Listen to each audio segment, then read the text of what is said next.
In some previous episodes, we've used the example of the generic model viewer in order to introduce some new properties of ds.model. And to remind you, our generic property viewer, it can take any model and it will show you all the properties of it, as well as what those properties are for the individual models.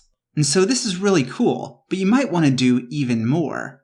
And in this episode, I'm going to show you how you can edit the attributes in this generic model viewer. So if you click on an attribute, you can change it, and you can either save it and it'll change, or you can cancel it and it'll go back. I'm going to show you how we did that. The first thing we'll do is create a component, and we'll call that component attribute display. Then, when we're displaying the models, we'll take this and replace it with the component.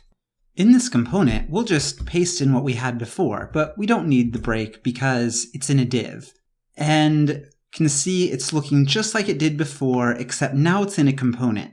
And since it's in a component, we can do lots of things with the state of the individual attribute. The first thing we'll change is we'll add an isEditing attribute. And if isEditing is true, then we will display an input field, and we'll fill this out in a minute.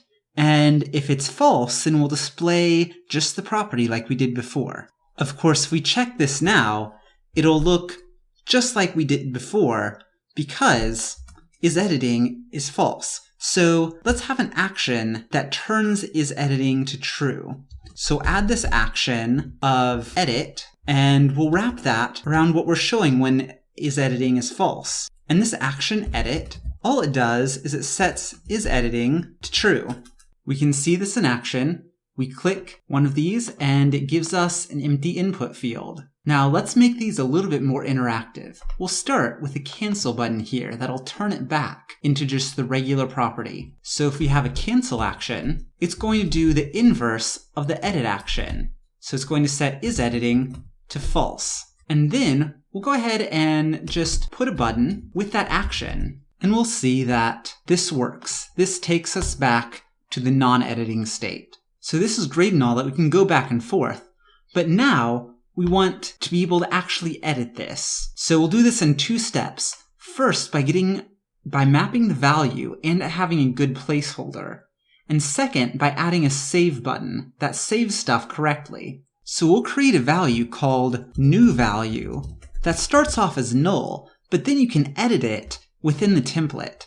So that's going to be the value that we have on the input. However, when they click this, they don't want to just see an empty space because they previously had something there. So that's what we're going to use the placeholder for. And we're going to go ahead and copy this in order to get the placeholder. And we'll stick it in parentheses since it's already inside a handlebars. And what this gives us is it has the previous value as a placeholder, but then you can overwrite it.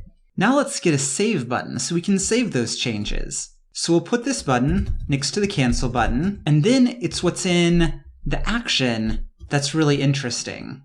First, we'll grab the model and the attribute properties from the component, and then we'll do something interesting. We'll, of course, set something on the model, and what we're setting we'll get from the attribute, from the name property on the attribute.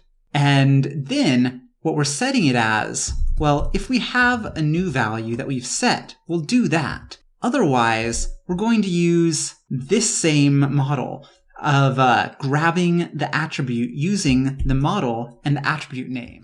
So this is a whole lot of metaprogramming type stuff here, but it's not too much different than what we've done before. Then we call save, and we'll set isEditing to false. We can see this in action. We'll go ahead and change the level from 2 to 3, and we'll save it, and there we go. We reload the page, and it's still 3.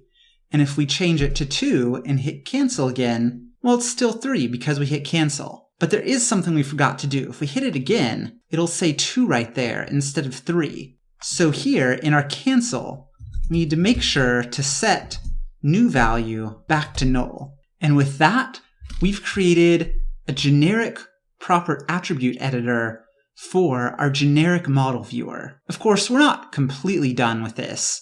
if we wanted to go further, we could edit the relationships. We could add and delete instances. But in our next episode, we're going to go ahead and get back to doing lots of stuff about Ember data. If you really want to see more about this, go ahead and tell me in the comments, and I would consider creating more. Otherwise, I will see you next week with more Ember data.